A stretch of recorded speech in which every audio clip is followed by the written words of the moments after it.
ለሊቀ መላኩ ለቅዱስ ሚካኤል ክብር ከሌላችሁ ይህንን ቪዲዮ አሳልፉት። ስለ ሊቀ መላኩ ስለ ቅዱስ ሚካኤል ብላችሁ የተዘጋውን ደጅ አስከፍቱልን።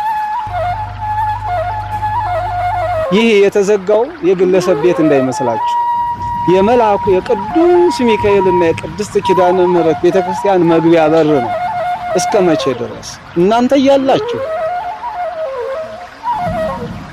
ይሄንን የ11 ሚሊዮን ዕዳ በመክፈል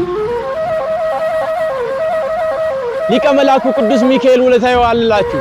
ሁላችሁም የሊቀ መላኩ የቅዱስ ሚካኤል ደጅ እባካችሁ አስከፍቱልን። ቅዱስ ሚካኤል ቤት እንዳደገ ሰው የቅዱስ ሚካኤል ቤት እንደዚህ ተቆልፎ ማየት እጅጉን ያማል። የተዋሕዶ ልጆች ይህ ቪዲዮ አቅም እንዲኖረው ሁላችሁም ኮፒ ሊንክና ሼር ያደረጋችሁ ለብዙ የተዋሕዶ ልጆች እንድታደርሱልኝ ስል በቅዱስ ሚካኤል ስም ጠይቃለሁ። አሁን የምገኘው የካባዶ G7 መብረቁ ሚካኤል የሚባል ቦታ ላይ ቤተክርስቲያኑ ያለበትን ዕዳ 11 ሚሊዮን ብር መክፈል አቅቶት እንደምታዩት ብሩ እንዲህ ተቆልፎ ምዕመኑ ደግሞ ውጪ ይገኛል።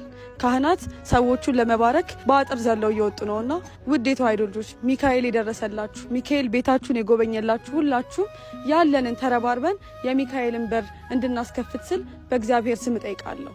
አሁን ጊዜው ለሊቀ መላኩ ለቅዱስ ሚካኤል ክብር ከሌላችሁ ይህንን ቪዲዮ አሳልፉት። ስለ ሊቀ መላኩ ስለ ቅዱስ ሚካኤል ብላችሁ የተዘጋውን ደጅ አስከፍቱልን። ይህ የተዘጋው የግለሰብ ቤት እንዳይመስላችሁ የመላኩ የቅዱስ ሚካኤልና የቅድስት ኪዳነ ምሕረት ቤተክርስቲያን መግቢያ በር ነው። እስከ መቼ ድረስ እናንተ ያላችሁ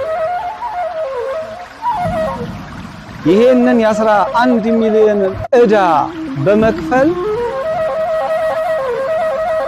ሊቀ መላኩ ቅዱስ ሚካኤል ውለታ ይዋልላችሁ። ሁላችሁም የሊቀ መላኩ የቅዱስ ሚካኤል ደጅ እባካችሁ አስከፍቱልን። ቅዱስ ሚካኤል ቤት እንዳደገ ሰው የቅዱስ ሚካኤል ቤት እንደዚህ ተቆልፎ ማየት እጅጉን ያማል።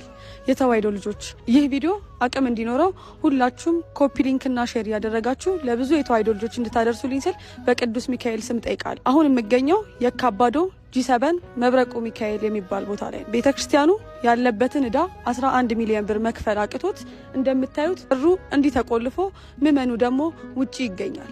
ካህናት ሰዎቹን ለመባረክ በአጥር ዘለው እየወጡ ነውና ውድ የተዋሕዶ ልጆች ሚካኤል የደረሰላችሁ ሚካኤል ቤታችሁን የጎበኘላችሁ ሁላችሁም ያለንን ተረባርበን የሚካኤልን በር እንድናስከፍት ስል በእግዚአብሔር ስም ጠይቃለሁ።